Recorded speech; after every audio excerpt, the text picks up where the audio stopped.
കുറച്ച് ദിവസമായാലും നമ്മൾ കണ്ടിട്ടല്ലേ. ഞങ്ങളിപ്പോൾ നാട്ടിലില്ല, ലണ്ടനിലാണ്. ഞങ്ങളെ മകൻ പോൾസിൻ്റെയും ജെസ്സിൻ്റെയും കൂടെയാണ് ഞങ്ങൾ താമസിക്കുന്നത്. കുറച്ച് ദിവസം ഇവിടെ വന്നിട്ട് ഒത്തിരി കാഴ്ചകളൊക്കെ ഇവിടെ കറങ്ങിയാണെന്ന് കണ്ടിട്ടാണ്. പൂക്കളുടെ ഒരു ലോകമാണിത്. പൂക്കൾ എന്ന് പറഞ്ഞാൽ പോലെ പൂക്കളുടെ ഒരു ലോകമാണ്. കണ്ട് മടുത്തൊന്നും മടുക്കും. പൂക്കൾ കണ്ട് നമ്മൾ മടുക്കില്ലല്ലോ. എന്ന് വെച്ചാൽ അതേമാതിരി അത്രയ്ക്ക് ഉദ്യാനങ്ങളിലാണ് ഞങ്ങൾ നടന്നുകൊണ്ടിരിക്കുന്നത്. അതുപോലെ പഴമ നിറഞ്ഞ കാഴ്ചകൾ, എന്തുമാത്രം കാഴ്ചകളാണ് നമ്മൾ കണ്ടുകൊണ്ടിരിക്കുന്നത്. കെട്ടിടങ്ങളായിട്ടും പഴയ കൊട്ടാരങ്ങൾ, കുതിരപ്പടകൾ, അതുപോലെ ഒത്തിരി കാഴ്ചകൾ ഇവിടെ കണ്ടു. ഇനിയും ഒരുപാട് കാഴ്ചകൾ കാണാൻ കിടക്കുന്നു. ഒട്ടും തണുപ്പാണ് പുറത്ത്. ഇന്നിപ്പോൾ ഞങ്ങൾ എൽനിയ ട്രെയിനിൽ കയറി സ്കോട്ട്ലൻഡിലേക്ക് പോയിക്കൊണ്ടിരിക്കുകയാണ്. സ്കോട്ട്ലൻഡിൽ 5 ദിവസം ഉണ്ടാവും. 5 ദിവസം സ്കോട്ട്ലൻഡിൽ താമസിച്ചിട്ട് അവിടുത്തെ കാഴ്ചകളെല്ലാം കണ്ട് വീഡിയോ വഴി നമുക്ക് വീണ്ടും കാണാം.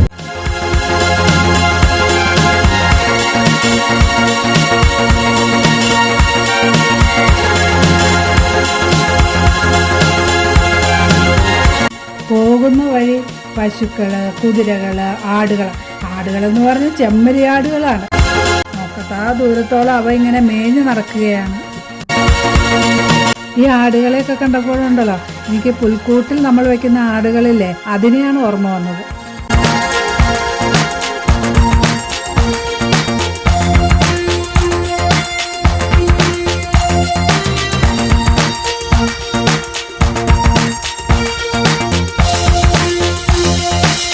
നമ്മൾ ഈ കാണുന്നതുണ്ടല്ലോ, നോർത്ത് സീ ആണ്. നീലക്കടലിനോട് ചേർന്ന് കിടക്കുന്ന ആ മഞ്ഞ പൂക്കളുടെ പാടം എന്തു ഭംഗിയാണ് കാണാൻ.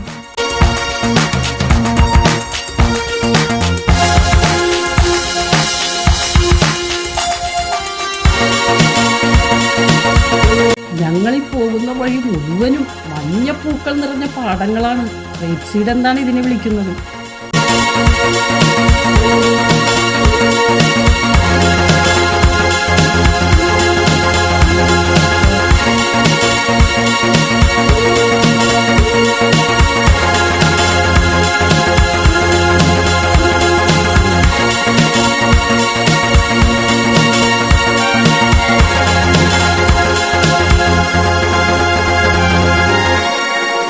ഞങ്ങൾ എഡിൻബറ വീവർലിയിൽ വന്ന് ഇറങ്ങിയൊക്കെയാണ്. സമയം 12 മണിയായി. ഹോട്ടലിൽ ചെക്ക് ഇൻ പറഞ്ഞേക്കുന്നത് 3 മണിക്കാണ്. നല്ല വിശപ്പുണ്ടേ. അപ്പോൾ എവിടെയെങ്കിലും കയറി എന്താ കിട്ടുന്നതെന്ന് നോക്കാം.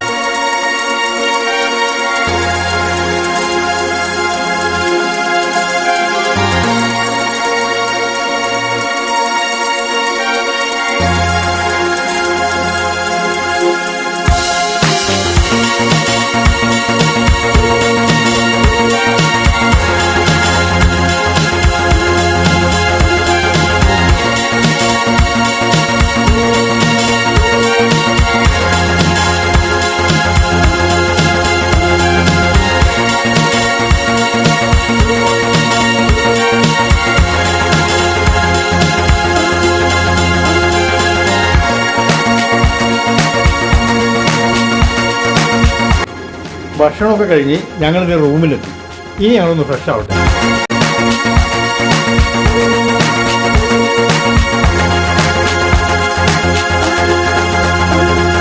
റൂമിൽ കിടന്ന് സുഖമായിട്ടൊന്ന് ഉറങ്ങി എഴുന്നേറ്റപ്പോൾ അത്താഴത്തിനുള്ള ഡൊമിനോസ് റൂമിലെത്തി.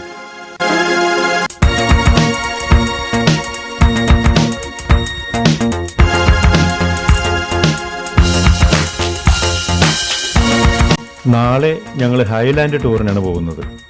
അവിടുത്തെ വിശേഷങ്ങളുമായി നമുക്ക് അടുത്ത വീഡിയോയിൽ കാണാം.